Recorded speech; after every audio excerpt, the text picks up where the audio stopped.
이번 주에 저희가 마음에 함께 간직할 말씀 2번 읽고 그리고 한 번 눈 감고 한번 해보겠습니다. 우리 2번 연속해서 읽겠습니다. 시작. 말씀하시되 나를 따라오라. 내가 너희를 사람을 낚는 어부가 되게 하리라 하시니. 마태복음 10장. 다시 읽겠습니다. 말씀하시되 나를 따라오라. 내가 너희를 사람을 낚는 어부가 되게 하리라 하시니. 마태복음 4장 19절 말씀. 우리 암송 가능하신 분들은 눈을 감고 해보겠습니다. 말씀하시되 나를 따라오라. 내가 너희를 사람을 낚는 어부가 되게 하리라 하시니. 마태복음 4장 19절 말씀. 오늘 저희가 함께 나눌 말씀은 고린도 후서입니다. 고린도 후서 5장 18절에서 19절 말씀입니다.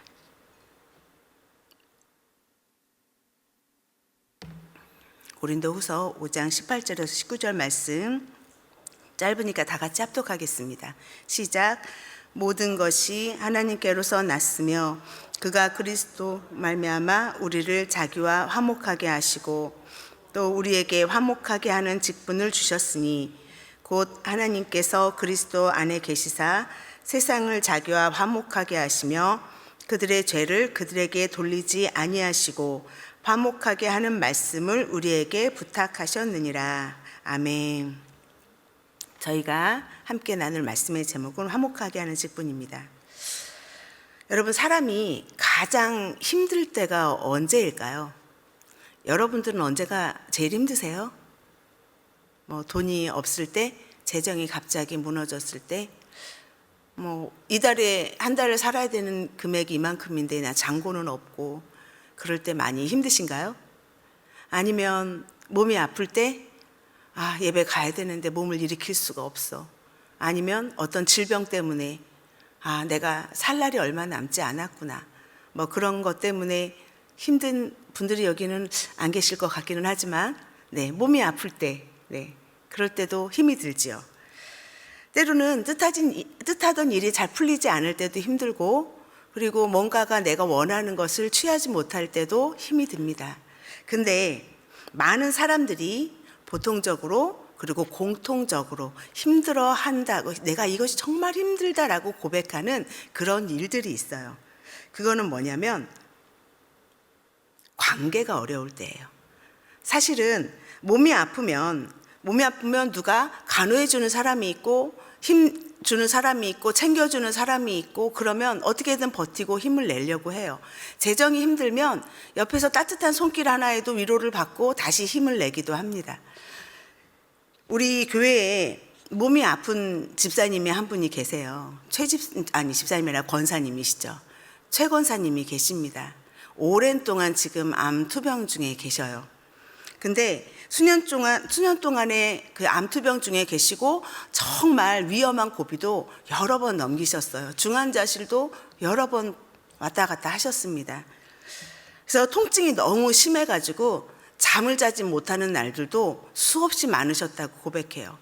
통증 때문에 어떻게 할 수 없어서. 그럼에도 우리 최 권사님이 끝까지 포기하지 않고 질병과 싸우고 계십니다. 그 이유가 뭘까요? 여러 이유가 있을 거예요. 하지만 그 중에서도 아주 큰 이유가 저는 이거라고 생각을 해요. 뭐냐면 최 권사님을 사랑하고 함께 힘이 되어주셨던 집사님들, 권사님들, 그분 때문이라고 저는 생각을 합니다. 제가 그 집에 여러 번 방문을 했어요. 여러 번 방문을 했는데 방문할 때마다 혼자 계신 적이 한 번도 없었어요. 성도 중 그 누군가라도 항상 와 있었어요. 그래서 하루도 빠지지 않고 와서 집안일을 도와주고 그리고 밥을 해주고 가시는 권사님이 계셨고 그리고 때때마다 가서 이야기 동무가 돼주고 입맛이 없을 때 조금이라도 먹게 하려고 옆에서 격려해주는 집사님들과 권사님들이 계셨습니다. 이런 성도님들 때문에 저는 최 권사님이 병을 이기고 있다라고 저는 생각이 들었어요. 그리고 최 권사님이 몇 주 전부터는 자신이 함께 해준 그 고마운 성도님들하고 같이 성가대에서 찬양을 하고 계십니다. 이 최 권사님이 작년에 얘기했던 그 고백이 있었어요. 내가 평생 소원에 나 성가대 서고 싶다. 내가 나으면 성가대 서고 싶다. 그렇게 얘기를 하셨거든요. 근데 그 소망을 우리 성도님들이 함께 이루게 해주신 거예요. 이렇게 힘이 들고 아프면 누군가가 지지해서 버틸 힘이 되어줍니다. 그러면 이렇게 극복해 나갈 수도 있어요. 그런데 관계가 깨어지면 정말 그때는 어떻게 할 수가 없어요. 부부 사이가 멀어지면 집안이 어때요? 지옥이 되죠. 집에 들어가고 싶지 않아요. 부모 자녀가 말이 끊어지면, 서로 대화하지 않고 그렇게 관계가 깨어지면 부모의 마음은 지옥 같죠. 마음이 많이 무너질 거예요. 아주 가까웠던 친구가, 정말 제일 친한 친구가 나에게서 등을 돌렸어요. 내가 인생을 헛살았나? 그런 생각이 들 수도 있겠죠. 이렇게 관계가 깨어지면 밥을 먹어도 입맛이 없고, 밥도 맛이 없고, 잠을 자도 잠잔 것 같지 않고, 딱히 질병이 있는 것도 아닌데 몸이 괜히 아픈 것 같고, 그리고 만사가 다 귀찮고, 이렇게 사는 게 정말 힘들다, 살고 싶지 않다라는 생각이 들게 하기도 합니다. 요즘은 병원에 가면 특별한 질병이 없어도 찾아오시는 분들이 많아요. 여기가 아프다, 저기가 아프다, 머리가 아프다, 속이 울렁거린다, 어지럽다. 근데 특별한 질병이 없는데 아파서 오시는 분들이 보면 의사 선생님들은 그렇게 많이 진단을 해요. 신경정신과 쪽이나 아니면 마음의 병으로 많이 진단을 해줍니다. 왜 그럴까요? 인간은 관계 속에서 살아가도록 하나님이 창조하셨기 때문이에요. 성경은 죄를 설명할 때 너가 규칙을 어겼어, 그래서 죄의 결과가 어떻게 이래 하고 얘기하지 않으세요. 성경은 죄를 설명할 때 오히려 죄를 관계의 단절이라고 설명을 합니다. 그래서 아담과 하와가 죄를 범한 뒤에 하나님을 만나서 네가 잘못했다라는 것을 지목을 받기 전에 그들이 한 행동이 뭐였어요? 하나님을 피한 거예요. 자동적으로 죄가 들어오자 관계가 단절이 된 거죠. 그래서 관계가 깨어졌다는 것은 그 안에 어떤 방식으로든 죄가 들어와 있다라는 거예요. 오늘 본문 18절은 이렇게 시작합니다. 모든 것이 하나님께서 났으며, 그리고 곧바로 이어서 그가 그리스도로 말미암아 우리를 자기와 화목하게 하시고. 이 말씀이 무엇을 전제합니까? 하나님과 우리의 화목이 이미 깨어져 있었다라는 것을 전제하고 있어요. 우리는 죄로 인해서 하나님과 화목을 잃어버렸습니다. 그래서 하나님은 예수 그리스도로 말미암아서 우리를 화목하게 하셨다고 말씀하십니다. 우리 로마서 3장 25절을 볼게요. 로마서 3장 25절 우리 다 같이 읽어볼까요? 시작. 이 예수를 하나님이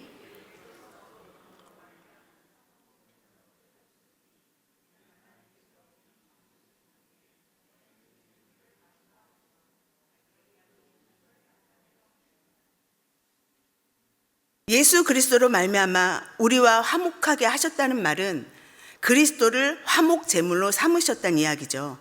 우리를 위해서 죽으셨다는 얘기예요. 너무 많이 들은 얘기죠. 우리가 성경을 보면서 또는 서로 나누면서 매일 들을 수도 있는 이야기예요. 설교 때마다 많이 들었던 얘기예요. 우리가 이 얘기를 들으면 예전에는 이 말씀 들으면 너무 감사하고 감격하고 어찌할 바 모르고 정말 하나님께 너무 죄송하고 그러면서도 또 그 힘으로 살고 하면서 눈물도 흘렸었어요. 그런데 지금은 어떠신가요? 우리들이 이 말씀이 너무 많이 들려서 너무 익숙해져서 어떤 감흥도 없지는 않나요? 그래, 예수님이 나를 위해서 십자가를 지셨어. 나를 위해서 피 흘려 돌아가셨어. 그래서 내가 하나님과 화목하게 됐고 나는 구원받았어. 맞아. 이렇게 우리에게는 예수님이 하나님과 우리 사이를 화목하게 하신 일이 마치 머릿속에서 1 더하기 1은 2야 라고 생각하는 것처럼 그 정도 느낌으로밖에 남아있지 않나요? 그러나 이 말은 그렇게 간단한 말이 아니에요. 우리가 1 더하기 1은 2야 라고 생각하면 그래, 나 구원받았어 라고 그냥 편안하게 생각할 만한 그런 말이 아니라는 거예요. 왜냐하면 십자가를 통해서 이루신 예수님의 이 화목하게 하신 그 일을 이제 하나님과 화목하게 된 우리에게 직분으로 주셨기 때문에 그래요. 그리고 이 화목하게 하는 직분은 우리가 감당해도 되고 감당하지 않아도 되는 선택사항이 아닙니다. 우리 마태복음 5장 9절을 같이 읽어볼게요. 5장 9절 시작. 화평하게 하는 자는 복이 있나니 그들이 하나님의 아들이라 일컬음을 받을 것이며. 예수님이 우리를 구원하시고 우리에게 주신 자격이 바로 양자죠. 하나님의 아들이라는 이름입니다. 하나님의 자녀가 된 거예요. 그런데 하나님의 아들이라는 이름을 듣는 자들, 그렇게 일컬음을 받는 자들은 화평하게 하는 자래요. 하나님의 아들과 화평하게 하는 자는 뗄 수가 없다라는 거예요. 그런데 예수님이 하나님과 우리의 화목을 어떻게 이루셨어요? 십자가로 이루셨죠. 죽으심으로 이루셨어요. 죽으심으로 피 흘림으로 화평을 이루신 거예요. 그러면 우리도 내 십자가로, 내 삶의 죽음으로, 그리고 피 흘림으로 이 화평을 이루어야 된다라는 얘기인 거예요. 화목이 깨어졌다는 것은 어떤 방식으로든 죄가 들어와 있는 거라고 제가 아까 얘기를 했습니다. 그런데 죽음이 없으면 죄 사함이 없다고 성경은 말하고 있어요. 그러니까 우리가 화목을 이루기 위해서는 우리가 죽어야 된다라는 얘기인 거예요. 그러면 그 죽음은 어떤 죽음일까요? 우리 요한복음 12장 24절을 한번 같이 읽어볼게요. 요한복음 12장 24절입니다. 시작. 내가 진실로 진실로 너희에게 이르노니 한 알의 밀이 땅에 떨어져 죽지 아니하면 한 알 그대로 있고 죽으면 많은 열매를 맺느니라. 한 알이 밀이 땅에 떨어져 죽었다는 것이 무슨 의미인가요? 이 말은 자기 모습은 하나도 남아있지 않다라는 거예요. 내 생각, 내 주장, 내 말, 내 감정, 내 자존심, 나의 의, 내가 옳다고 생각하는 그거 하나도 남아있지 않다라는 거예요. 그리고 이것들이 내려놓아질 때 나라는 거, 내 것이라는 거, 나라고 하는 그 모든 것들이 내려놓아질 때 비로소 화목이 이루어진다는 것입니다. 그렇게 시작이 된다는 것입니다. 사랑하는 성도 여러분, 혹시 마음에 떠오르는 어떤 한 사람이 있지 않으세요? 이 사람하고는 즐겁게 밥 먹는 게 잘 안 되는데, 이 사람하고는 같은 공간 안에 있는 게 조금 불편한데, 어떤 그런 분이 떠오르는 분이 있다면 내 생각, 내 주장, 내 감정, 내 의, 그것이 무엇인가를 먼저 돌아봤으면 좋겠습니다. 내가 빠져야, 내가 죽어야 비로소 그 사람 안에 있는 그리스도가 보입니다. 우리 죽은 자는 말이 없습니다. 죽은 자는 따지지도 않습니다. 그리스도 안에서 나는 없고 그리스도로 사는 우리가 됐으면 좋겠습니다. 본문 19절 하반절에 보면 그들의 죄를 그들에게 돌리지 아니하시로라고 말씀을 하고 계십니다. 하나님은 우리와 화목하게 하기 위해서 죄의 책임을 우리에게 돌리지 않으셨어요. 너 때문이야. 네가 죄를 지어서 너 죽는 거야. 너 때문에 내가 죽었어 라고 말씀하시지 않으십니다. 오히려 묵묵히 자신이 그 짐을 지고 가셨어요. 그래서 하나님은 우리에게도 서로의 짐을 지고 가라라고 성경에서 말씀해 주고 계십니다. 한 번은 이런 일들이 사건이 있었어요. 얽히고 설킨 그런 관계 속에서 서로가 상처를 받는 거예요. 서로 상처를 받다 보니까 이 사람한테 이야기를 들으면 그 사람이 자기가 피해자라고 해요. 마음이 너무 아프대요. 자기가 너무 힘들대요. 근데 다른 사람을 얘기를 들어보니까 그 사람이 자기가 또 피해자래요. 자기 마음이 너무너무 많이 다쳤대요. 어떻게 해야 될지 모르겠대요. 근데 가해자는 있는데 피해자는 없는 거예요. 둘 다 아프고 상처를 받았다고 해요. 피해자는 많은데 가해자는 아무도 없어요. 그래서 우리 예수님이 가해자가 되셨습니다. 예수님이 가해자가 되셔서 그 값을 십자가에서 대신 지불하셨어요. 사랑하는 성도 여러분, 화평하게 하는 자는 자기를 주장하는 사람이 아닙니다. 때로는 내가 가해자가 되기로 선택하는 사람입니다. 그렇게 고개를 숙이기를 선택하는 사람입니다. 모두가 아프다고 할 때 내 잘못이라고, 내가 미안하다고 하는 그런 사람입니다. 죽음 없는 화평은 없습니다. 그것이 하나님의 아들이라고 불리는 그런 삶입니다. 우리 갈라디아서 2장 20절 마지막으로 읽고 말씀 마치겠습니다. 갈라디아서 2장 20절입니다. 시작. 내가 그리스도와 함께 십자가에 못 박혔나니 그런즉 이제는 내가 사는 것이 아니요 오직 내 안에 그리스도께서 사시는 것이라. 이제 내가 육체 가운데 사는 것은 나를 사랑하사 나를 위하여 자기 자신을 버리신 하나님의 아들을 믿는 믿음 안에서 사는 것이라. 아멘. 이 고백이 우리의 모두의 고백이 되어지고 우리의 삶의 고백이 되어지기를 주님의 이름으로 부탁드립니다. 우리 이 시간 말씀 생각하면서 다 같이 기도합시다. 우리 이렇게 기도합시다. 하나님, 제가 죄인입니다.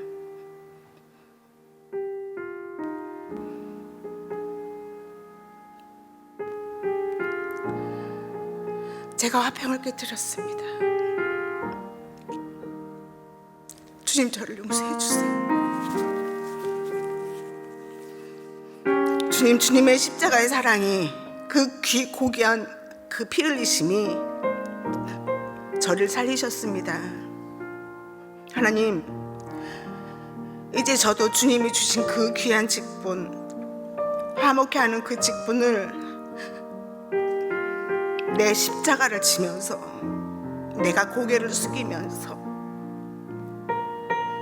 그렇게 감당하는 하나님의 자녀가 되게 해주세요. 그렇게 내가 하나님의 아들이라고 예수님의 제자라고 불려지는 그런 삶을 살게 해주십시오 하고 우리 다 같이 기도합시다.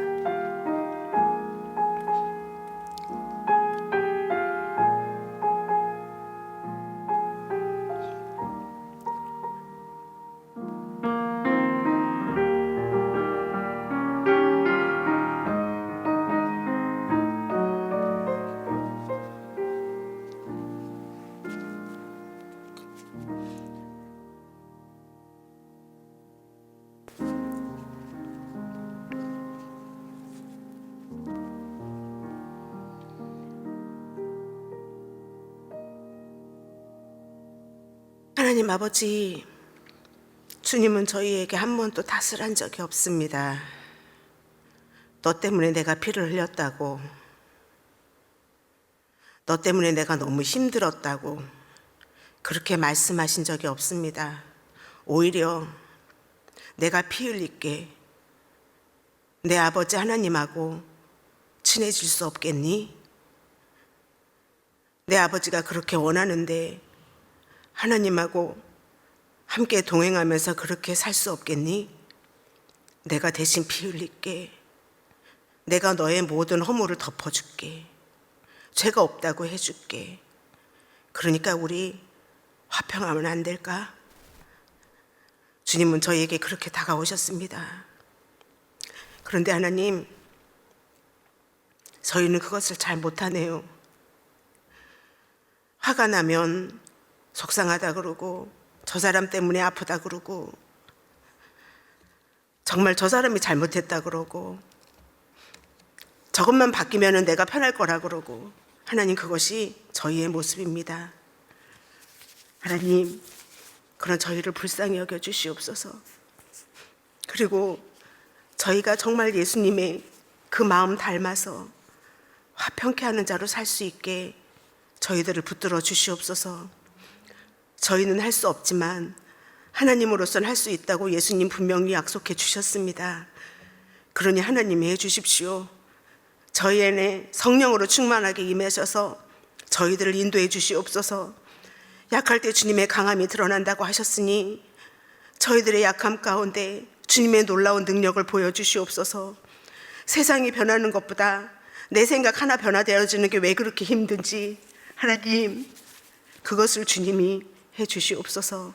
그래서 제가 어디를 가든지, 우리가 어디를 가든지 그리스도인이다, 예수님을 닮았다, 저 사람이 있는 곳에는 평화가 있다, 그런 이야기를 듣는 하나님의 아들, 딸로 살 수 있도록 주님, 저희 모두에게 주님 축복하여 주시옵소서. 감사합니다. 주님, 예수님의 이름으로 기도드렸습니다. 아멘.